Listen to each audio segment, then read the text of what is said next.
These latest headlines from ABC15 are sponsored by Lerner and Rowe Injury Attorneys. One call, that's all. I'm Craig McKee with your top stories from ABC15 Arizona.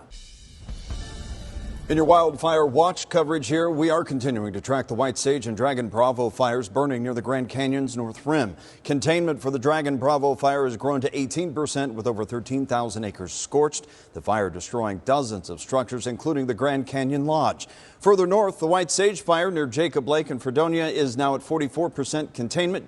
Just under 60,000 acres have burned so far. The positive note here, no structures have been lost in this fire. Both fires were started by lightning strikes earlier this month. The body of a fisherman has been found after he was reported missing while fishing along the Salt River. He's identified as 53-year-old Trevor Adams. His wife reported him missing last night after he stopped returning phone calls. We were at the river this morning as search and rescue crews looked for him. His cause of death still under investigation. CVS is reminding Arizonans about the vaccines it offers as cases of whooping cough rise in the state.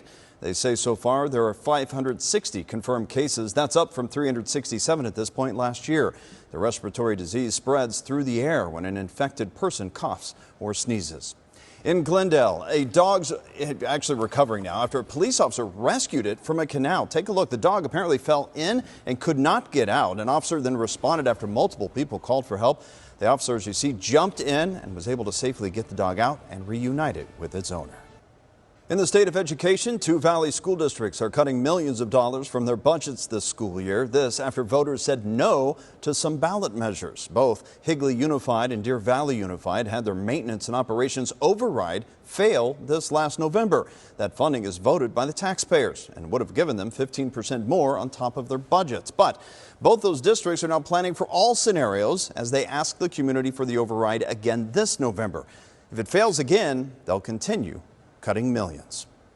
An update now from the ABC15 investigators following complaints of dangerous working conditions at Sky Harbor Airport. The city telling ABC15 airline catering company Sky Chefs continues to operate some trucks without functioning air conditioning units as required by the city's heat ordinance. City leaders say Sky Chefs has made measurable improvements, but more action is needed. The city will be doing spot checks on the vehicles, and those without functioning air conditioning won't be able to enter the airfield. The city's investigation comes after multiple workers reached out earlier this month saying the AC simply didn't work properly, making for dangerous conditions in the extreme heat. The company denies the workers' claims, saying all trucks have AC units that are regularly tested to ensure compliance. New research published in the Journal of Human Development and Capabilities recommends that parents should not give smartphones to children younger than 13 because of the risk of mental health problems. The study looked at self-reported data from nearly 2 million people in more than 160 countries. It found smartphone use by kids under the age of 13 was associated with mental health problems, especially among young girls. Those issues included suicidal thoughts, poor emotional regulation, lower self-worth, and detachment from reality. Research found that for every year before age 13 that a person acquired a smartphone, their mental health and well-being was likely to be lower. The researchers behind the findings say that's likely due to kids accessing social media more and experiencing sleep disruptions, cyberbullying, and negative family relationships. If you've already given your preteen a phone, there's no need to panic, though. You are advised to talk to them about some of the risks involved and consider using parental controls like deleting apps, limiting screen time, or even switching them to a flip phone.